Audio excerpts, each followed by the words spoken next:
Do I have to really explain the difference between the dead and the living?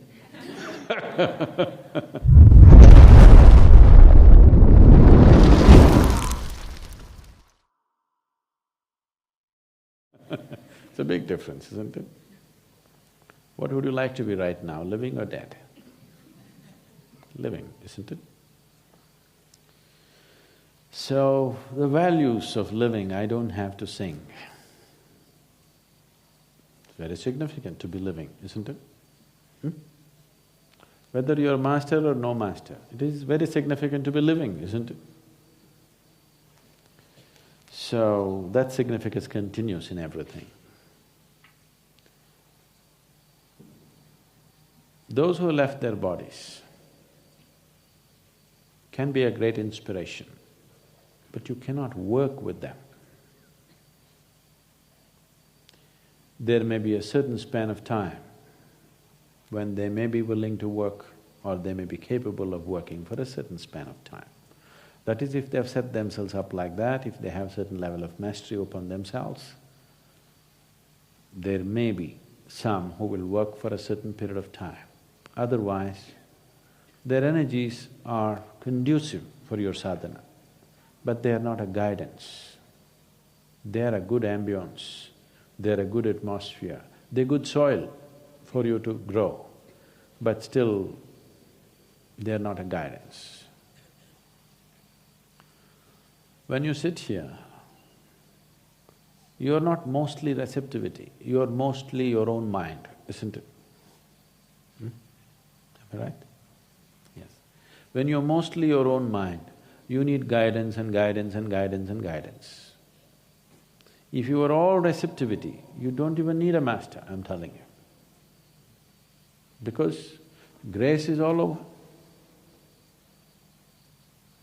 You don't need a master, you don't need a temple, you don't need a meditation, you don't need anything if you're all receptivity. That's a rare being. Right now, you're largely mind, moments of receptivity may be here and there, isn't it? When you're largely mind, you will do best with the living, not with the dead. If you're all receptivity, you would do well with the dead, and even without the dead, you would do great. Because grace is not in one place in the existence. There is no place in the existence where there's no grace. Maybe a few places are more conducive, that's different. But there is no place in the existence where there is no grace. It is just that, is it churning up intensely enough in a particular place for you to be receptive? Because your receptivity is at a certain level of insensitivity. Now you see, you sit here, you think this is just a garden. If you go into the temple, you will become like this. But some people go into Dhyanalinga temple and they look around, nothing is happening, just chit, chit, chit, water drops are falling. Nothing happening, what's happening here? Then we dunk them in cold water here. Then they go sit there and then begin to… something happening. There are some, even if you dunk them 3 times in the cold water, nothing happens, they go sit there and still look up and down. You take them there to Bhairavi, suddenly they are up. These are different types of energies. It is not that here it's any less, even here it is, but it is not in the same level of intensity that you can perceive. Wherever you are, it is there. You know, there used to be boats, I don't know if they're still there, I've not come and checked. First when we came and opened the triangular block, which was the only thing, actually we had only one hut, and the first thing we built in the triangular block was one room and we built the toilet block. Then I found people had toilet problems. What's a toilet problem? It once happened, Shankar and Pillai went to the doctor and said, "Doctor, I have some serious toilet problems." Then doctor asked, "What is the problem? You are not able to urinate? You're not able to pee?" "No, doctor, perfect, every day 6 o'clock in the morning, like clockwork it happens." "So you're Your bowels are not moving, what's happening? No doctor, it's perfect. Every day at 7 o'clock in the morning, like clockwork, always on the dot. Then doctor thought about it, then what is the toilet problem you have? Said, but doctor, I always get up at 8 o'clock.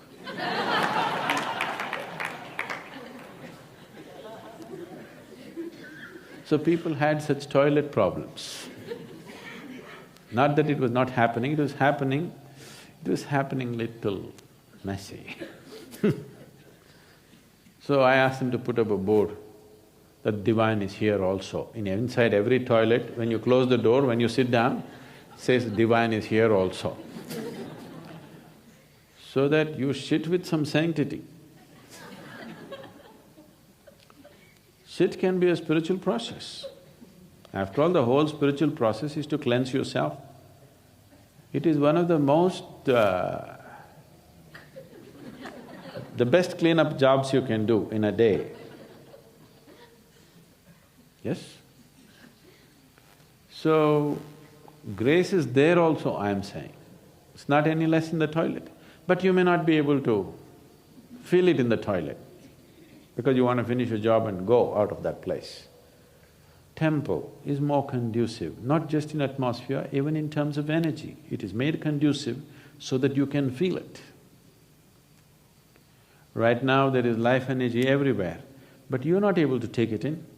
You have to make food in a certain way and consume it, then only you are able to take it in. A goat comes and grazes this grass and he is nourished. You cannot eat this grass and be nourished, you need a different kind of thing. There are many insect forms, there are many other microorganisms where for them 90% of their life energy happens because of sunlight and air. No water, no food. Only 10% of their energy happens because of water and whatever food they consume, because they're micro. If you're micro, how much would you consume? Micro, isn't it?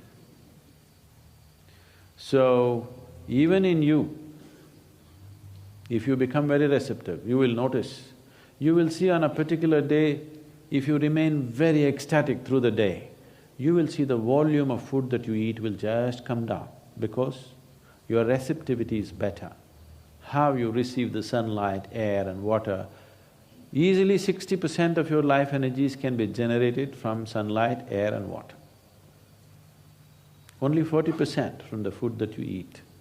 Most human beings in the world can eat 25 to 30% of what they're eating right now and live perfectly well, maintain the same weight, not lose weight, maintain the same weight, live perfectly well, become much more healthy, much more agile, much more active and much more energetic with just 25 to 30% of the food that they're eating.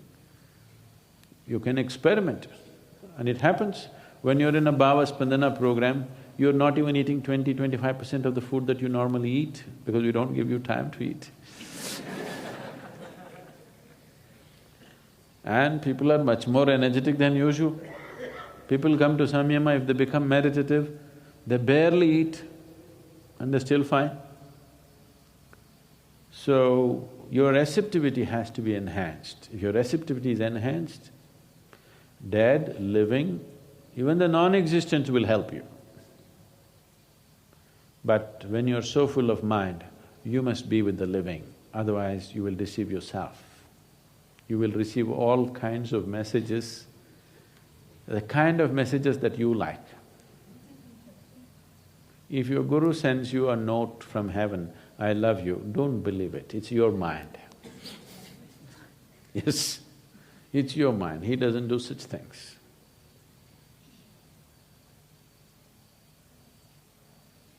It's economical to receive love letters from heaven because it doesn't cost any paper. You know, it's ecologically very sensitive issue, paper. So it's a very eco-friendly love affair. It happened. A boy went to college. First day, he looked like this, on his left side there was a beautiful girl. So on a little piece of paper he wrote, "I love you, do you?" and passed the note to her. She wrote no and passed it back. He looked at it. Then he wiped out the no and gave it to the girl who was behind. She looked at it and she said yes and sent it back. The moral of the story is, save paper and save nature.